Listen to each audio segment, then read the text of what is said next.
Ancaman di depan pintu malam itu bukan sekedar menakuti. Seseorang yang masih hidup tahu aku mulai mengingat. Dan anehnya, sejak saat itu, gangguan di mes nomor 13 berubah. Bukan cuma suara, bukan cuma bisikan, tapi seperti seseorang berusaha menjagaku. Karena malam itu, aku menemukan bukti yang seharusnya sudah lama dihapus dari dunia. Setelah suara pria itu hilang dari depan pintu, aku tidak membuka. Aku duduk di lantai, bersandar, menunggu sampai subuh. Tidak ada langkah lagi, tidak ada bisikan. Hanya rasa diawasi yang tidak pernah benar-benar pergi. Pagi harinya, aku menemukan sesuatu di bawah pintu. Sebuah kertas kecil tanpa tulisan, hanya gambar tangan menunjuk ke arah gudang lama di belakang mes. Gambar itu terlihat seperti digores cepat, gaya tulisan yang sama dengan tulisan Rani di dinding. Aku mengerti, dia menunjukkan sesuatu. Sore setelah pulang kerja, aku menyelinap ke gudang lama yang sudah tidak dipakai. Pintu besinya berat, berdecit panjang saat dibuka. Di dalam, penuh debu, rak besi kosong, dan tumpukan kardus arsip lama. Udara pengap, bau logam tua, dan entah kenapa perasaan familiar yang aneh. Aku mulai membuka kardus satu persatu.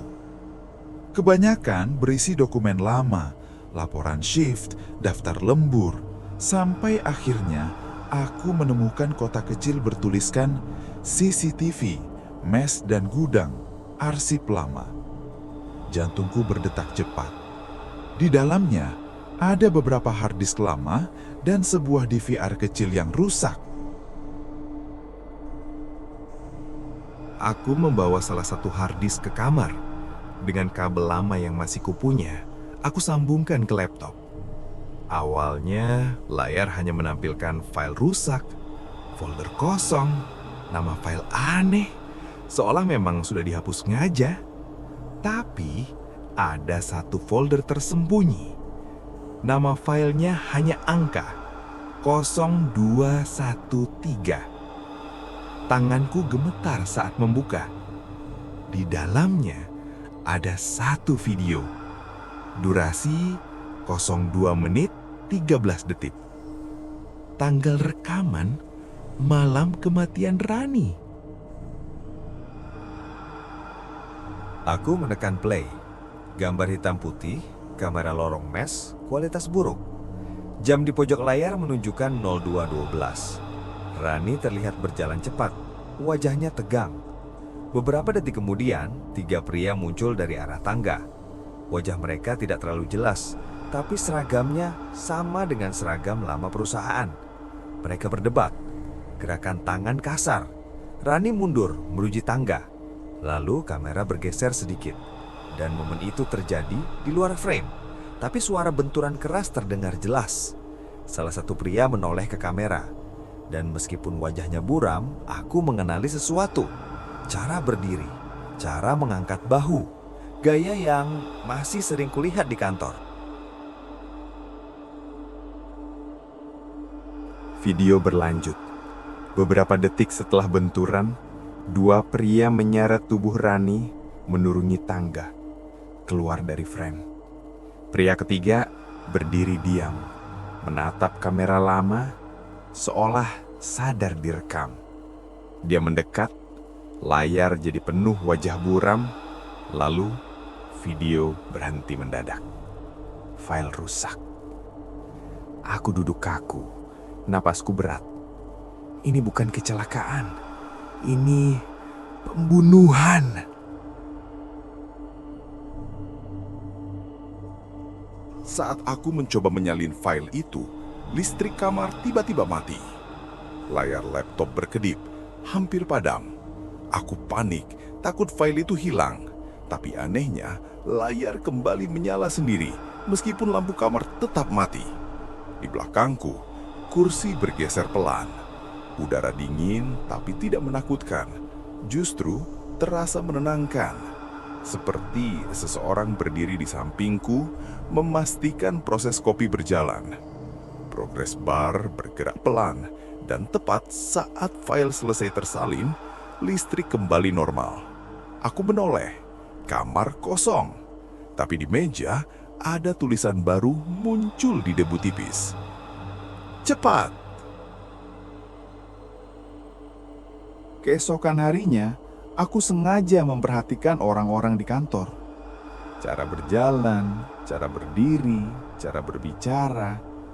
Dan di gudang, aku melihat satu orang senior lama bernama Bima. Cara dia berdiri sama persis dengan pria di video yang mendekati kamera. Jantungku langsung dingin. Saat dia lewat di depanku, dia berhenti sebentar, menatapku terlalu lama, lalu tersenyum tipis. Senyum yang tidak hangat, tidak ramah, tapi seperti orang yang tahu rahasia. Malam itu, aku kembali ke kamar. Gelisah, takut, tapi juga marah. Jam 2:13. Langkah datang lagi. Tapi kali ini berhenti di jendela, bukan di pintu. Tirai bergerak pelan, meski tidak ada angin. Foto Rani jatuh tepat di atas laptop, menutupi video yang sedang kubuka. Seolah mengingatkanku bahwa dia ada di pihakku. Dan untuk pertama kalinya, aku berkata pelan ke kamar kosong.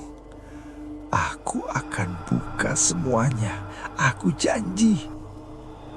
Udara terasa hangat sesaat, dan suara langkah pergi lebih ringan dari biasanya.